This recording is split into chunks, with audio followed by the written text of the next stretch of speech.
एक प्राचीन राज्य में एक प्रसिद्ध गुरु रहते थे, जिन्हें लोग ज्ञान और संयम का अवतार मानते थे। दूर दूर से शिष्य उनके आश्रम में आते, उनके उपदेश सुनकर जीवन की दिशा बदलते। एक दिन राज्य के सम्राट ने गुरु को अपने दरबार में आमंत्रित किया। गुरु ने सम्राट की पत्नी महारानी को देखा और उनके सौंदर्य पर मोहित हो गए। उन्होंने सम्राट से सीधे कहा, महाराज, मैं आपकी महारानी पर आकृष्ट हो गया हूं। मुझे उन्हें अपने साथ ले जाने की अनुमति दीजिए। यह सुनकर दरबार में सन्नाटा छा गया। हर कोई स्तब्ध था, लेकिन सम्राट ने बिना किसी विरोध के सहमति दे दी।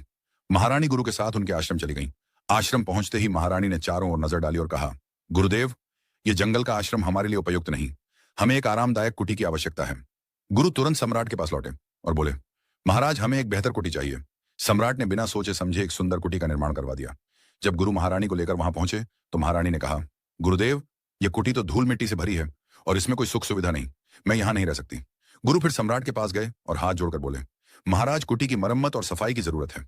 सम्राट ने तुरंत आदेश दे दिए और कुटी चमकदार बन गई। कुछ समय बाद महारानी ने स्नान किया और बिस्तर पर लेट गई। गुरु, जो कभी ध्यान में लीन रहते थे, अब उसी बिस्तर पर आकर बैठ गए। कमरे में गहन शांति थी।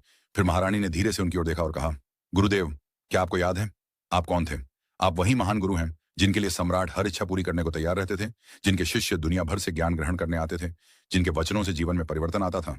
लोग आपको देवता समान पूछते थे, लेकिन आज आप अपनी वासनाओं के जाल में फंस चुके हैं। मेरे रूप में उलझकर आपने अपना सब कुछ गंवा दिया। आप कभी मार्गदर्शक थे, आज इच्छाओं के गुलाम। ये शब्द गुरु के हृदय में बाण की तरह लगे। उनकी आंखें फैल गईं, वे अवाक रह गए। अंदर एक आवाज गूंजी, कहां गया वह संकल्प, वह तपस्या, वह उद्देश्य जिसके लिए संसार त्यागा था, जंगलों में वर्षों बिताए थे, और आज एक स्त्री के मोह ने सब नष्ट कर दिया।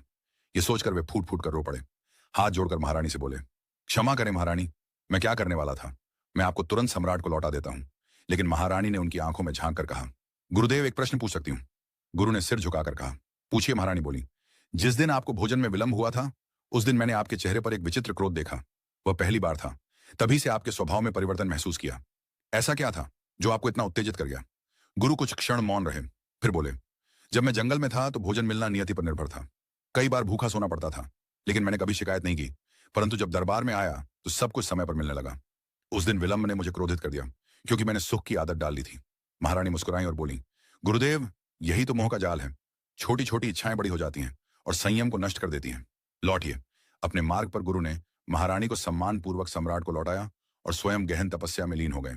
इस घटना से सबने सीखा कि इच्छाएं कितनी शीघ्र किसी को भी पथभ्रष्ट कर सकती हैं, और सच्चा ज्ञान स्वयं पर विजय प्राप्त करने में है।